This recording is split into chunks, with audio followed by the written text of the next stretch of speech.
ready for Q&A? Sure. Okay, we can give you 10 minutes. How's that? Cool. Okay, what do I see as the biggest obstacle for companies when deciding to become remote? I think it depends on where you're starting. Some companies, if you're an entrepreneur and you're starting a company, it's a lot easier. I think there's tons of resources that we're all sharing. And it takes just some conscientious thought. For me going into FlexJobs, I really thought about what were my favorite things about the office and what parts of that did I want to carry over into a remote environment. And conversely, what was really hard in an office and what did I think could be easier in a remote environment. So for me, I was able to start that from scratch. But I would say that for companies that are already there, I would be true to yourself and audit, take a real honest assessment of why you want to do this. Talk to your people, find out what they want to do. Do they want remote work all the time? Do they only want the opportunity to do it once a week? If you have a lot of people in New York City and they live in small cramped offices with roommates and families, they don't want to work from home all the time, in most cases. So there's a lot of different scenarios I think you have to consider and just be honest with yourself.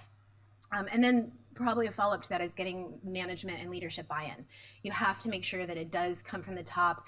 Don't do it flex, don't do it casual flex, because what happens is it breeds competition amongst teams, and it gets to be about which manager will let one team member do it and not the other. It also breeds fear between the different managers and kind of no consistency in how people are managing the remote workforce. Hopefully that answers it well enough. You hired the best people that happen to be 85% women. If another company is 85% men, would that be seen as a bad thing? No, not at all, but, well, actually, yes. Sorry, I'll change that. I'm a very equal thinker. I don't think it is, but I think we really do have to strive in order to make some of the changes that we're talking about equality. That means getting those numbers more equal.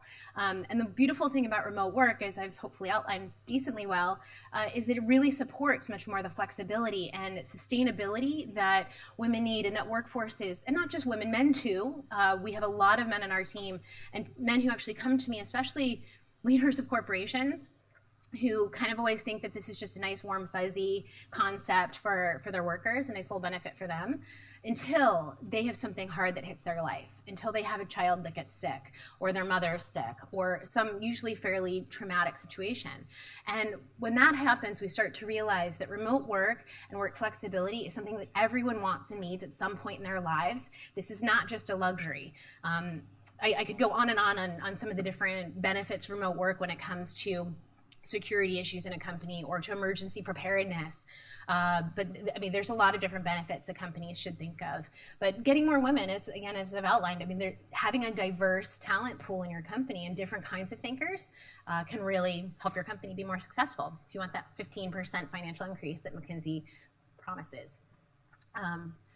So how to stay productive with children? I think that there's just a lot of focus, but especially when I started FlexJobs, I'll say that women were the most underutilized and highly educated element of the workforce. This was before the recession, so it changed a little bit for a few years there. But women are eager to work. They don't want to make that choice. Most women who off-ramp because of family, it's not because they want to.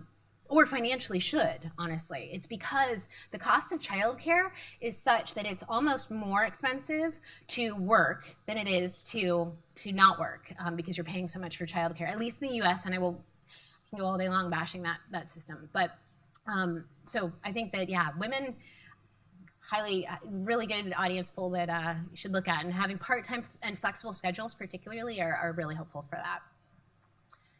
Is remote working having a positive effect on promoting stay-at-home fathers? Does it have the power to change embedded parent dynamics? Absolutely, great question. I think that as you get more equality, and I hope more equality in the workplace, it also means that dads have to, and honestly, from a lot of my experience, dads want to. Dads want to take on more. They want to be a more active role.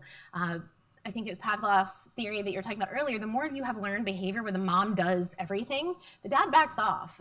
In some cases, I'm not accusing anybody of anything, but in my situation. And so I think that the more men have time and involvement and get that opportunity and the credit for being involved, it's something that can really help change the social dynamics of this and the family dynamics.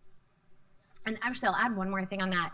I'm not going to cite this super well, I imagine, but a kind of disturbing statistic that was written in Slate magazine a while ago was that men, when they ask for work flexibility, they are much more likely to get it than when women ask. And that has to do with their asking because the employer, often men in leadership, believe that it's not about family. That's not why they're asking for it. They're asking for it for continuing education or for to train for Ironman or something like that. So there's a lot of penalty that goes on with kind of having a family and trying to juggle both. Why not just focus on hiring good workers, men or women, instead of statistics and gender pay? That would be great. That's not how the world works right now. I'll cite the author I showed the book of, Iris Burnett.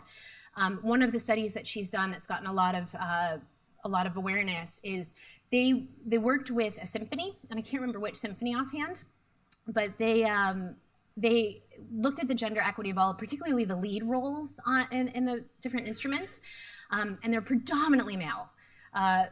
So they thought of the brilliant idea to put up a screen and have the tryouts for the lead position be behind a screen. Very quickly, it was 50-50. And there's so much implicit bias in what we do, and implicit bias is never gonna go fully away, but it's something that we need to be aware of, and there is really a massive amount of growth and awareness we need to be having in these topics before we can assume that people would consciously do that. So with that, my time's up. Thank you so much.